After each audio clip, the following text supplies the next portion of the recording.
నువ్వేం పీకగలవు మమ్మల్ని? కేవలం మహిళవి లేకపోతే ఇంకోళ్ళు ఎవరైనా అవనియండి, నువ్వేం చేయగలవు? ఏమి చేయలేవు. తేడా వచ్చిందంటే నిన్ను తీసుకెళ్ళి లోపల పెడతాను, నీకు డబ్బులు ఇస్తున్నాను కదా ఉండని చెప్పు ఉంటాడు. లేకపోతే పిల్లకి ఏదో మంచి స్కూల్లో వేస్తాను ఉండు, నేను చెప్పినట్టు ఉండు, నాకు నచ్చినట్టు ఉండు. ఇవే కదా జనరల్గా రెగ్యులర్గా సినిమాలు అందరూ చూస్తుంటారు కదా, అవే బయట జరిగేవి కూడాని.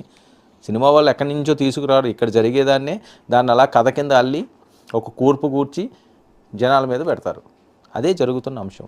ఈరోజు ద్వారంపూడి గారి ఈ రాసలీలలు బయటికి రావడంతో ఆయన ఎంపైర్ కూలిపోతుంది, పేక మేడలాగా కూలిపోనుంది. పవన్ కళ్యాణ్ సామాన్యంగా వదలరు. జనసేన టేకప్ చేసింది కాబట్టి ఈ కేసుని అస్సలు వదిలే ప్రసక్తి ఉండదు. వేరే కంప్లైంట్ కాదు, ఆ రాష్ట్ర ప్రధాన కార్యదర్శే డైరెక్ట్గా మీడియా సాక్షిగా వీడియో ఇవ్వడం, దాన్ని ఎందుకంత ఈజీగా వదిలేస్తారు? ఈయన చేసిన శపథం ఏం మాడిపోరు. మొన్న